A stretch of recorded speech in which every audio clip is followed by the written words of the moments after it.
everybody. Welcome to another episode of the Pandocap Show. Today we have Christian Tiscareno, a wealth advisor at Blue Pointe Capital. Welcome to the Pandocap Show. Can you please share a little bit about your journey with our audience?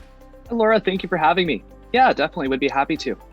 So a bit about myself. I am a native Californian, so grew up in the Central Valley in Clovis, California, and have lived up and down the state. So I've lived down in San Diego, and recently, moved to San Francisco about a year ago.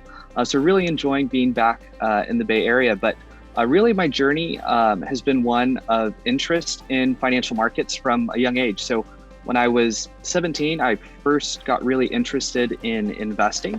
And it's kind of funny how it happened. It probably wasn't a time when a lot of people were excited to invest. But during the great financial crisis, I just remember being in high school and being constantly bombarded by very negative news regarding the markets. And my thought process was pretty simple back then. And I figured if everything fell apart like the news was saying it would, I probably didn't need money anymore and was probably better off getting a pitchfork and finding some seeds and a way to set up a stake in the mountains. So I figured if the worst case scenario did materialize, I might as well just invest my money if I wouldn't need it, if the worst case happened. And that's really how I got started trading. So I got very lucky. When I just started out, ended up getting in at a pretty good time and very quickly was able to learn the wisdom behind Warren Buffett's quote, you want to be greedy when others are fearful and fearful when others are greedy. And so really seeing that success early on in investing at a young age really solidified in my mind the power of investing. And so, throughout my career, I've really been focused on learning more about financial markets and learning how to be a better investor. And so that brings me to where I am today. At Blue Pointe Capital, I'm a wealth advisor where we specialize in working with executives, entrepreneurs, and VCs and help them create custom tailored investment strategies that are tax efficient and ultimately help them achieve their long-term financial goals and objectives. Christian, what are some major changes you are seeing in the markets in 2021? What we'll likely continue to see is a continued rotation into small cap and value.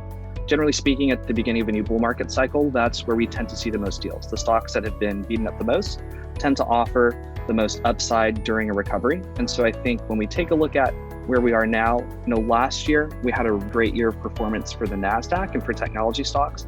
This year, I think we're seeing a lot of reallocation, a lot of rebalancing. I think that'll certainly be, one change that I think has some room to run.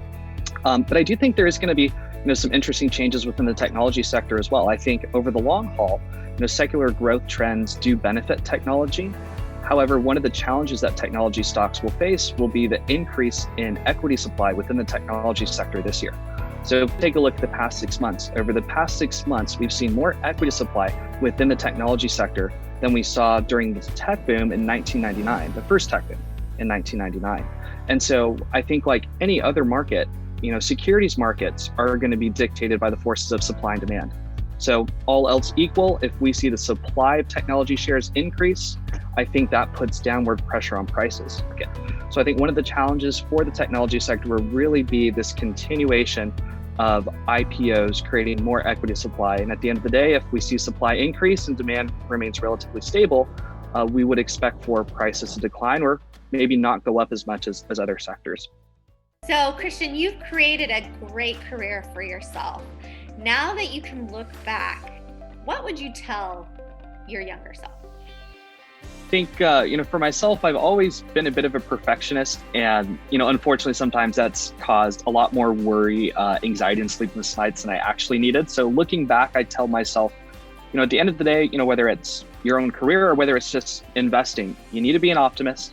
And you need to have faith in the future. You don't necessarily need to know how things are going to get better, why things are going to get better, or when things will get better.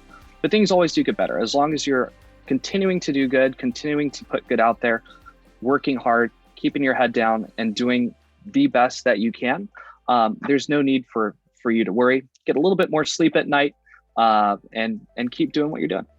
Well, thank you so much for coming on the Pandocap Show. We really appreciate all of the insights you shared with us and our community, and we hope to have you back again.